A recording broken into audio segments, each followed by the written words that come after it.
కరీంనగర్ జిల్లా తిమ్మాపూర్ మండలంలోని మహాత్మనగర్ గ్రామం ఆదివారం నాడు అపూర్వమైన ఆధ్యాత్మిక వైభవంతో నిండిపోయింది. శరణం అయ్యప్ప నినాదాలతో మారుమోగిన వాతావరణంలో శ్రీ హరిహరపుత్రుడు అయ్యప్పస్వామి ఆలయ ప్రతిష్టా మహోత్సవం అత్యంత వైభవోపేతంగా నిర్వహించారు.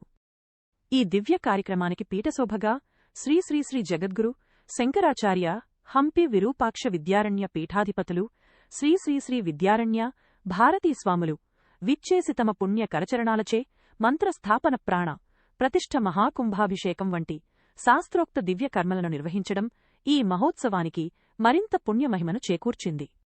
అయ్యప్పస్వామి ఆలయంతో పాటు శ్రీ గణపతి సుబ్రహ్మణ్య స్వామి నాగేంద్ర స్వామి పార్వతీదేవి ఆలయాలు కూడా శోభాయమానంగా ప్రతిష్ఠించబడ్డాయి.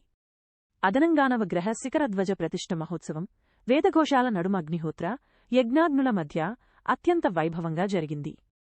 ఈ పవిత్ర కార్యక్రమానికి వేలాది భక్తులు అయ్యప్ప మాలాధారులు మహిళలు యువత భారీ సంఖ్యలో తరలివచ్చి స్వామివారి దివ్యకృపను పొందారు. ఉదయం నుండి సాయంత్రం వరకు దేవాలయం భక్తజన సందోహంతో కిక్కిరిసిపోయింది. శబరిమలను తలపించే లాసరణు అయ్యప్పనాదాలు మారుమోగాయి.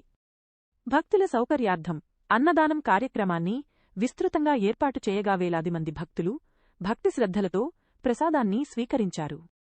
నీటి సౌకర్యాలు పార్కింగ్ వంటి అన్ని వ్యవస్థలను ఆలయ కమిటీ నిర్వాహకులు సమర్థంగా నిర్వహించి భక్తుల ప్రశంసలు అందుకున్నారు. మొత్తం ప్రాంతమంతా ఆధ్యాత్మిక ప్రకాశంతో కళకళలాడుతూ మహాత్మనగర్ గ్రామం ఈ ప్రతిష్టా మహోత్సవంతో నిజమైన పుణ్యక్షేత్రంగా నిలిచిపోయింది.